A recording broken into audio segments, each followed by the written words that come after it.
ತರಲೆ F M ಈ ಕಾರ್ಯಕ್ರಮಕ್ಕೆ ನಿಮಗೆಲ್ಲ ಮತ್ತೊಮ್ಮೆ ಸ್ವಾಗತ. ನಾವು ಎಫ್ ಎಮ್ಗಳ ಬಗ್ಗೆ ಮಾತಾಡ್ತೀವಿ. ಲೈಸೆನ್ಸ್ ತೊಗೊಂಡಿರೋದು ಕನ್ನಡ ಹಾಡುಗಳನ್ನ ಪ್ರಸಾರ ಮಾಡೋಕ್ಕೆ, ಕನ್ನಡ ಪ್ರತಿಭೆಗಳನ್ನ ಉತ್ತೇಜನ ನೀಡೋಕ್ಕೆ, ಆದರೆ ಅದು ಆಗ್ತಾ ಇಲ್ಲ ಅನ್ನೋ ಆಕ್ರೋಶ ವ್ಯಕ್ತವಾಗಿದೆ. ಎಫ್ ಎಮ್ಗಳ ವರ್ತನೆ ಬಗ್ಗೆ Karnataka audio video owners association ಸಭೆ ನಡೆಸಿ ಭಾರಿ ಆಕ್ರೋಶ ವ್ಯಕ್ತಪಡಿಸಿದೆ. ನಿರ್ದೇಶಕರು, ನಿರ್ಮಾಪಕರು, ಸಂಗೀತ ನಿರ್ದೇಶಕರು, ಗೀತ ರಚನೆಕಾರರು, ಚಿಂತಕರು, ಹೋರಾಟಗಾರರು ಭಾಗವಹಿಸಿದ ಈ ಸಭೆಯಲ್ಲಿ ಎಫ್ ಎಮ್ ಚಾನೆಲ್ಗಳ ಕನ್ನಡ ಬಗೆಗಿನ ನಿರಾಭಿಮಾನ ಪ್ರತಿಧ್ವನಿಸಿತು. ಪತ್ರಕರ್ತ ಅಗ್ನಿ ಶ್ರೀಧರ್ ಖಾರವಾಗಿ ಮಾತನಾಡಿದರು. ಬರುವ ನವೆಂಬರ್ 2ಕ್ಕೆ ಆಯಾ ರೇಡಿಯೋ ಚಾನೆಲ್ಗಳು ಕನ್ನಡಕ್ಕೆ ಹೆಚ್ಚಿನ ಪ್ರಾಶಸ್ತ್ಯ ನೀಡದೇ ಇದ್ದಲ್ಲಿ ರೇಡಿಯೋ ಚಾನೆಲ್ ಕಚೇರಿಗೆ ನುಗ್ಗಿ ಮಸಿ ಬೆಳೆದು ಬಾಗಿಲು ಮುಚ್ಚಿಸುವುದಾಗಿ ಎಚ್ಚರಿಕೆ ನೀಡಿದ್ದಾರೆ.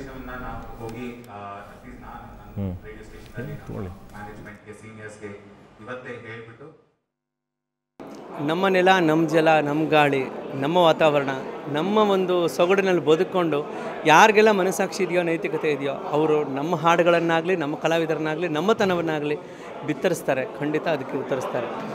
ಯಾರಿಗೆ ಮನಸ್ಸಾಕ್ಷಿ ಇಲ್ವೋ ಅವ್ರು ಆ ಕೆಲಸ ಮಾಡಲ್ಲ ಅಷ್ಟೇ. ಅದು ಅವ್ರವ್ರ ಮನಸ್ಸಿಗೆ ಬಿಟ್ಟಿದ್ದು. ಅವರೇ ಎದೆ ಮುಟ್ಟು ನೋಡ್ಕೊಳ್ಳಿ. ಕನ್ನಡದ ಕಲಾವಿದರಿಗೆ ಎನ್ಕರೇಜ್ ಮಾಡಲಿ, ಕನ್ನಡದ ಹಾಡುಗಳು ಎನ್ಕರೇಜ್ ಮಾಡಲಿ. ಇದು ಕೋರಿಕೆ, ಕಳಕಳಿ, ಪ್ರಾರ್ಥನೆ ಅನ್ನೋದಕ್ಕಿಂತ ಅವ್ರವ್ರ ಮನಸ್ಸಲ್ಲೇ ಮನಸ್ಸಾಕ್ಷಿ ಹುಟ್ಕೋಬೇಕಾದ ವಿಷಯ ಅದು. ಅದು ಮಾಡಿದ್ರೇ ಅದು ಅವ್ರಿಗೂ ಕೂಡ ತೃಪ್ತಿ ಸಿಗುತ್ತೆ ನಿಜವಾಗ್ಲೂ. 1ನೇ ತಾರೀಕಿನ ನಂತರ 2ನೇ ತಾರೀಕಿನಿಂದ ನಾವು ಎಚ್ಚರಿಕೆಯಿಂದ ಅವ್ರನ್ನ ಗಮನಿಸ್ತಾ ಹೋಗ್ತೀವಿ. ಯಾವಾಗ ಅದು ಬ್ರೇಕ್ ಆಗುತ್ತೋ, ಅಂದರೆ ಎಲ್ಲ ರಾಜ್ಯಗಳಲ್ಲೂ ಆಯಾಯ ಭಾಷೆಗಳನ್ನ ಎಷ್ಟು ಬಿತ್ತರ ಮಾಡ್ತಿದ್ದಾರೋ ಅಷ್ಟೇ ಇವರು ಬಿತ್ತರ ಮಾಡಬೇಕು. ಅದಕ್ಕೆ ಚ್ಯುತಿ ಬಂದ ಮಾರನೇ ದಿನ ನಾವೆಲ್ಲರೂ ಅಲ್ಲಿ ಹೋಗ್ತೀವಿ, ಅವ್ರಿಗೆ ಮಸಿ ಬೆಳೆದು ಆ ಸಂಸ್ಥೆಗಳನ್ನ ಬಿಗ ಹಾಕ್ತೀವಿ. ಅದಕ್ಕೋಸ್ಕರ ಆಗೋ ಎಲ್ಲ ಪರಿಣಾಮಗಳನ್ನ ಎದುರಿಸೋದಕ್ಕೆ ನಾವು ಸಿದ್ಧ.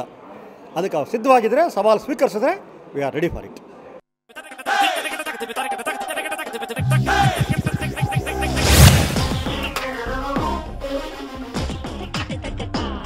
ಎಸ್, ಹೋರಾಟಗಾರರು ಮತ್ತು ಲಿರಿಸಿಸ್ಟ್ ಮಾತಾಡಿದ್ದನ್ನು ಕೇಳಿದ್ರಿ. ಹಾಗಾದರೆ ಬನ್ನಿ, ಈಗ ಎಕ್ಸ್ ಆರ್ ಜೆ ಅರ್ಚನಾ ನಮ್ಮ ಮುಂದಿದ್ದಾರೆ. ಅರ್ಚನಾ ಅವರೇ, ನೀವು ಯಾವಾಗಿಂದ ನೀವು ಆರ್ ಜೆ ಕೆಲಸವನ್ನು ಬಿಟ್ರಿ? ಯಾಕೆ ಬಿಟ್ರಿ? ನಾವು ಹೋದ ವರ್ಷ ಬಿಟ್ಟದ್ದು 2011 ಆಗಸ್ಟ್ನಿಂದ 1 ವರ್ಷ ಆಯಿತು. ಸೊ ಇದುವರೆ ತನಕ ನನಗೆ ಮತ್ತೆ ಇನ್ನೆಲ್ಲೂ ಕನ್ನಡಕ್ಕಾಗಿ ಆರ್ ಜೆ ಆಗಿ ಬನ್ನಿ ಅಂತ ಕರೆದಿಲ್ಲ. ಬಟ್ ಬೇರೆ ಅಂದರೆ ಹಿಂದಿ ಆರ್ ಜೆ ಆಗ್ತೀರಾ, ಇಂಗ್ಲೀಷ್ ಆರ್ ಜೆ ಆಗ್ತೀರಾ, ಅಥವಾ ಇಂಗ್ಲೀಷ್ ಚಾನಲಲ್ಲಿ ಬ್ಯಾಕ್ ಎಂಡ್ ಪ್ರೊಡಕ್ಷನ್ ವರ್ಕ್ ಮಾಡೋಕ್ಕೆ ಬರ್ತೀರಾ, ಹೀಗೆ ಕೇಳಿದವರಿದ್ದಾರೆ ವಿನಃ ಕನ್ನಡದ ಆರ್ ಜೆ ಆಗಿ ಬನ್ನಿ ಅಂತ ಕರೆದವ್ರು ಯಾರೂ ಇಲ್ಲ. ಅದ್ರ ಜೊತೆಗೆ ಬಿಟ್ಟಿದ್ದ ಕಾರಣ ಇಷ್ಟೇ, ನಾನು ವರ್ಕ್ ಮಾಡ್ತಾ ಇದ್ದಿದ್ದು ಮುಂಚಿನ ಕಂಪ್ನಿ ಹಿಂದಿ ಪ್ಲೇ ಮಾಡೋಕ್ಕೆ ಶುರುವಾಯಿತು. ಫಾರ್ಮ್ಯಾಟ್ ಚೇಂಜ್ ಅಂತ ಏನು ಹೇಳ್ತಾರೆ, ಸೊ ಅವರು ಕನ್ನಡ ಮಾಡ್ತಾ ಇದ್ದವರು ಫಾರ್ಮ್ಯಾಟ್ ಚೇಂಜ್ ಆಗಿ ಹಿಂದಿ ಮತ್ತು ಇಂಗ್ಲೀಷ್ ಪ್ಲೇ ಮಾಡಲಿಕ್ಕೆ ಶುರು ಮಾಡಿದ್ರು. ಅದಾದಮೇಲೆ ನನಗೆ ಅವಕಾಶ ಆ ಕಂಪ್ನಿಯಲ್ಲೇ ಕಲ್ಪಿಸ್ಕೊಳ್ಳೋದಕ್ಕೆ ಒಂದು ಚಾನ್ಸ್ ಅಂತ ಅವರು ತಗೊಂಡ್ರು. ಸೇಲ್ಸ್ಗೆ ಮೂವ್ ಆಗಿ ಅಂತ ಕೇಳಿದ್ರು. ಮಾತಾಡೋ ಅಂಥ ಕಸಬು ಮಾತ್ರ ಗೊತ್ತಿರೋದು, ಆದರೆ ಮಾರಾಟ ಮಾಡೋಕ್ಕೆ ಏನೇನು ಬೇಕಾಗುತ್ತೋ ಮಾತು ಅದು ಗೊತ್ತಿಲ್ಲ. So and I cannot do 100% justice. 100 ಪಟ್ಟು ನನಗೆ ಕೊಡ್ಲಿಕ್ಕೆ ಆಗಲ್ಲ ಅಂತ ಹೇಳಿಬಿಟ್ಟು ನಾನು ಆಚೆ ಬಂದುಬಿಟ್ಟೆ.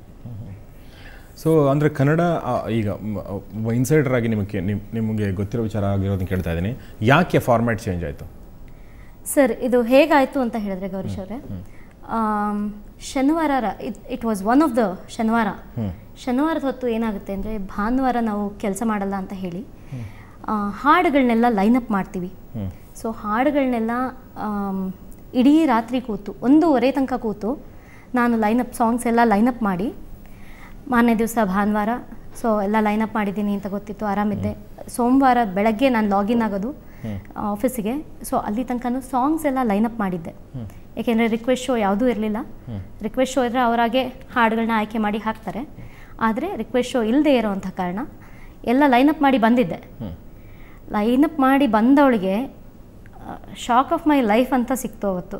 ಸೋಮವಾರ ಬೆಳಗ್ಗೆ ಆಫೀಸ್ಗೆ ಹೋಗ್ತಾ ಇದ್ದಂಗೆ ಹಿಂದಿ ಹಾಡು ಕೇಳ್ತಾ ಇದ್ದೆ. ನಾನು ಯಾರು ಇಷ್ಟು ಜೋರಾಗಿ ಹಿಂದಿ ಹಾಡು ಹಾಕಿದ್ದಾರೆ ಅಂತ ಕೇಳಿದ ತಕ್ಷಣ, ನೀನು ನಮ್ಮ FM ಚಾನಲ್ ಕೇಳ್ತಾ ಇಲ್ವಾ ಅಂತ ಹೇಳಿದ್ರು. ಇಲ್ಲ, ನಾನು ಕಾಂಪಿಟೇಷನ್ನ ಮಾನಿಟ್ರ್ ಮಾಡ್ತಾ ಇದ್ದೆ ಅಂತ ನಾನು ಹೇಳಿದೆ. ನೋಡಿದ್ರೆ ಅವಾಗ ಆ ಕ್ಷಣದಲ್ಲಿ ಗೊತ್ತಾಗಿದ್ದು ನಾವು ಫಾರ್ಮ್ಯಾಟ್ ಚೇಂಜ್ ಮಾಡಿದ್ದೀವಿ ಅಂತ. ನಮ್ಮ ಸ್ಟೇಷನ್ ಫಾರ್ಮ್ಯಾಟ್ ಚೇಂಜ್ ಮಾಡಿದೆ. ಇದಕ್ಕೆ ಮುಂಚಿತವಾಗಿ ನಾವು 1:30 ರಾತ್ರಿ ತನಕ ಕೂತು ಕನ್ನಡ ಹಾಡುಗಳನ್ನ ಲೈನಪ್ ಮಾಡ್ತಾ ಇದ್ದಾಗ ಯಾರೂ ಹೇಳಲಿಲ್ಲ. ಬಟ್ ಅಲ್ಲಿ ಕೆಲಸ ನಡೀತಾನೆ ಇತ್ತು, ಹಿಂದಿ ಫಾರ್ಮ್ಯಾಟಿಗೆ ಬೇಕಾದಂಥ ಕೆಲಸಗಳು ನಡೀತಾನೆ ಇತ್ತು. ಆವಾಗ ಅಟ್ಲೀಸ್ಟ್ ಒಂದು ಮಾತು ಹೇಳ್ಬೋದಾಯಿತು, ಚೇಂಜ್ ಮಾಡ್ತಾ ಇದ್ದೀವಿ, ಇಷ್ಟೊತ್ತು ಯಾಕೆ ಕೂತ್ಕೊಂಡು ಕೆಲಸ ಮಾಡ್ತೀಯಮ್ಮ, ಬೇಡ ಮನೆಗೆ ಹೋಗುವಂಥ, ರಾತ್ರಿ 1:30 ತನಕ ಕೂತು ಕೆಲಸ ಮಾಡುವಂಥ ಅವಸ್ಥೆ ನನಗೆ ಬರ್ತಾ ಇರಲಿಲ್ಲ. ಏಕಾಏಕಿ ಒಂದು ಮಾತು ಕೂಡ ಹೇಳ್ದೇನೆ ಡಿಸಿಷನ್ ಅಂತ ಹೇಳಿಬಿಟ್ಟು ಚೇಂಜ್ ಮಾಡಬೇಕು. ಅಂದರೆ ನಿಮ್ಮನ್ನು ಕನ್ಸಲ್ಟ್ ಮಾಡಿಲ್ವಾ ಅಥವಾ ಅಲ್ಲಿ ಸ್ಟೇಷನಲ್ಲಿರುವಂಥ ಯಾರನ್ನೂ ಕನ್ಸಲ್ಟ್ ಮಾಡಲ್ದೇ ಮಾಡಲಾಯ್ತಾ? ಅಂದರೆ ಯಾರ್ದೋ ಆರ್ಡರ್ ಬಂತು ಅಂತ ಮಾಡಲಾಯ್ತಾ, ಹೇಗೆ? ನನ್ನನ್ನು ಕನ್ಸಲ್ಟ್ ಮಾಡಲಿಲ್ಲ ಅನ್ನೋ ಬೇಜಾರು ನನಗಿಲ್ಲ. ಏಕೆಂದರೆ ನಮ್ಮನ್ನು ಪ್ರೋಗ್ರಾಮಿಂಗ್ ಟೀಮ್ ಅಂತ ಕರೀತಾರೆ ಅಲ್ಲಿ. ಸೊ ಅವರಿಂದ ಏನು ಬರುತ್ತೋ ಅದಷ್ಟನ್ನು ಮಾಡಬೇಕು, ನಮ್ಮ ಕೆಲಸ. ಆದರೆ ಡಿಸಿಷನ್ ತಗೊಳ್ಳೋರು ಅಟ್ಲೀಸ್ಟ್ ಹೇಳಿದರೆ ನನಗೆ ಅವತ್ತಿನ ದಿವಸ ಸ್ವಲ್ಪ ಆಯಾಸ ಕಡಿಮೆ ಆಗಿರೋದು. ಅದೊಂದು ಇನ್ಫಾರ್ಮೇಷನ್ ಪಾಸ್ ಆನ್ ಆಗಕ್ಕೆ ಬಿಡೋಲ್ಲ ಇವರು. ಅದು ಗೊತ್ತಿಲ್ಲ, ಅದು ಯಾಕೆ ಕಾರಣ ಏನು ಅಂತ ಗೊತ್ತಿಲ್ಲ ನಿಮಗೆ? ಕಾರಣ ಇದುವರ ತನಕ ನನಗೆ ಏನು ಅಂತ ಗೊತ್ತಿಲ್ಲ. ನಮಗೆ ಹೇಳಿದಂಥ ಕಾರಣ ಇಲ್ಲ, ಮಾರ್ಕೆಟ್ನಲ್ಲಿ ಬಿಸ್ನೆಸ್ ಚೆನ್ನಾಗಾಗಬೇಕು. ಸೊ ಹಾಗಾಗಿ ಅದಕ್ಕೆ ಬೇಕಾದಂಥ ನಿಟ್ಟಿನಲ್ಲಿ ನಾವು ಏನು ಬೇಕಾದರೂ ಆ್ಯಕ್ಷನ್ ತಗೊಳ್ತೀವಿ ಅಂತ ಹೇಳಿದರು. ಮಾರ್ಕೆಟಿಂಗ್, ಲಾಭ ವ್ಯಾಪಾರ, ನಾವು ಇರೋಂಥ ಇದ್ರೂ ವ್ಯಾಪಾರ ಬೇಕು ನಮಗೆ, ವ್ಯಾಪಾರ ಇಲ್ಲದೆ ರೆವೆನ್ಯೂ ಆಗಲ್ಲ ಅಂತ ಹೇಳಿ ಮಾಡಿದ್ದು. ಕಲ್ಯಾಣ್ಜಿ, ನಿಮಗೆ ಒಂದು ಸಂಕ್ಷಿಪ್ತವಾಗಿ ಕೇಳಿ ನಾನು ಮತ್ತೆ ವಾಪಸ್ ಬರ್ತೀನಿ ನಿಮಗೆ. ನಾವು FM ಗಳ ಬಗ್ಗೆ ಮಾತಾಡಿದ್ರೆ ಕವಿರಾಜ್ ಜೊತೆ ನಾನು ಒಂದು ಸ್ವಲ್ಪ ಮಾತಾಡಿದೆ. ನಾವೆಲ್ಲ ರೇಡಿಯೋ ಕೇಳ್ಕೊಂಡು, ರೇಡಿಯೋ ಜನ್ರೇಷನ್ ನಾವು ಒಂಥರ ಅಲ್ವಾ? ಟಿ ವಿ ಸ್ವಲ್ಪ ನಮ್ಮ ಹದಿ ವಯಸ್ಸಿಗೆ ಟಿ ವಿ ಬಂತು, ಟಿ ವಿ ನೋಡೋಕ್ಕೆ ಶುರು ಮಾಡಿದ್ವಿ. ಬಟ್ ಈಗಲೂ ಕೂಡ ರೇಡಿಯೋ ಅಂದರೆ ಒಂದು ತುಂಬ ಆತ್ಮೀಯ ಸಂಬಂಧ ಇದೆ. ಹೌದು, ಅದ್ರಲ್ಲಿ ಬರೋ ಈ ಪಕ್ಷಿ ನೋಟ ಅಂದರೆ ಸಾಕು. ಆ ಒಂದು ವಾರಕ್ಕೆ ಒಂದು ಸರ್ತಿ ಬರ್ತಿದ್ದ ಒಂದು ಪಕ್ಷಿ ನೋಟಕ್ಕೆ ಇಡೀ ವಾರ ಕಾಯ್ತಾ ಇದ್ದ ಸಂದರ್ಭ. ಆ್ಯಕ್ಚುಲಿ FM ಅಂದರೆ ನಾವು ಮುಂಚೆ ಅಂದ್ಕೊಂಡಿದ್ದು F ಅಂದರೆ ಫೇಮಸ್ಸು, M ಅಂದರೆ ಮನಸ್ಸು, ಎರಡು ಸೇರಿದ್ರೇ ಒಂದು FM ತುಂಬಿಕೊಳ್ಳುತ್ತೆ ಅಂತ. ಈಗ ಬರೀ F ಮಾತ್ರ ಇದೆ. ಫೇಮಸ್ ಆಗೋದ್ರ ಕಡೆ ಎಲ್ಲರ ಒಂದು ಧೋರಣೆ ಇದೆ ಹೊರತು ಮನಸ್ಸು ಯಾರಿಗೂ ಇಲ್ಲ. ಆ್ಯಕ್ಚುಲಿ ಮನಸ್ಸಾಕ್ಷಿ ಅಂತ ಇದ್ದವರು ನಮ್ಮ ನೆಲ, ನಮ್ಮ ಜಲ, ನಮ್ಮ ಗಾಳಿ, ನಮ್ಮ ವಾತಾವರಣ, ನಮ್ಮ ಮಣ್ಣಿನ ಸೊಗಡನ್ನು ಅನುಭವಿಸ್ಕೊಂಡು ಈ ವಾತಾವರಣದಲ್ಲಿ ಇದ್ದವರು ಯಾರಿಗೇ ಆದರೂ ಮನಸ್ಸಾಕ್ಷಿ ಅಂತ ಇದ್ದರೆ ಅವರು ಹೃದಯ ಮುಟ್ಟಿ ನೋಡ್ಕೊಳ್ಳಿ, ಖಂಡಿತ ಅವ್ರಿಗೆ ಗೊತ್ತಾಗುತ್ತೆ. ಬರ್ತಾ ಏನಾಗ್ತಿದೆ ಅಂದರೆ ಇದೊಂದು ವಿಪರ್ಯಾಸನ ಜಿಜ್ಞಾಸನೆ ಗೊತ್ತಿಲ್ಲ, ನಮ್ಮ ಕನ್ನಡ ತಾಯಿಯ ಮಡಿಲು ತುಂಬ ದೊಡ್ಡದಾಗ್ತಾಯಿದೆ, ಇಲ್ಲಿ ಬರೋರ್ದು ಬೊಗ್ಸೆನೂ ಅಷ್ಟೇ ದೊಡ್ಡದಾಗ್ತಾಯಿದೆ. ಅದು ವಿಪರ್ಯಾಸ. ಬರೋರು ಬೊಕ್ಸೇನೂ ಅಷ್ಟೇ, ತಾಯಿ ಮಡಿಲು ಎಷ್ಟು ದೊಡ್ಡದಾಗ್ತಿದೆಯೋ ಬರೋರು ಬೊಕ್ಸೇನೂ ಅಷ್ಟೇ ದೊಡ್ಡದಾಗಿ ಇಟ್ಕೊಂಡು ಬರ್ತಿರೋದ್ರಿಂದ ಇದಕ್ಕೆ ಪರಿಹಾರ ಕಾಣಬೇಕಾದ್ರೆ ನೋಡಿ, ಇಲ್ಲೊಂದು ಸಮಸ್ಯೆ ಇದೆ. ಮೂಲಭೂತ ಸಮಸ್ಯೆ ಎಲ್ಲಿದೆ ಅಂದರೆ ತುದಿಯಲ್ಲಿದೆ. ನಮಗೆಲ್ಲ ಒಂದು ಸಣ್ಣದೊಂದು ಎಲೆ ಕಟ್ ಮಾಡ್ತಾ ಇದ್ದಾರೆ, ಸಣ್ಣದೊಂದು ಕಾಂಡನೋ ಒಂದು ಕಡ್ಡಿನ ಕಟ್ ಮಾಡ್ತಿದ್ದಾರೆ ಅನ್ಸುತ್ತೆ. ನೋಡ್ತಾ ಬೇರೊಳಗಡೆ ಬಿಟ್ಟಿದೆ ಸಮಸ್ಯೆ. ಈ ಬೇರೊಳಗಡೆ ಸಮಸ್ಯೆನ ಬೇರೆ ಸಮೇತ ತೆಗಿಬೇಕಾದ್ರೆ ಅದು ಇದೊಂದು ವೇದಿಕೆ ಆಗಬೇಕು. ಇದು ಯಾರು ವೈಯಕ್ತಿಕವಾಗಿ ಯಾರ ಬಗ್ಗೆನೂ ಅಲ್ಲ, ಅವರವರ ಧೋರಣೆಗಳ ಬಗ್ಗೆ ನಮ್ಮ ಆಕ್ಷೇಪ. ಕರೆಕ್ಟ್.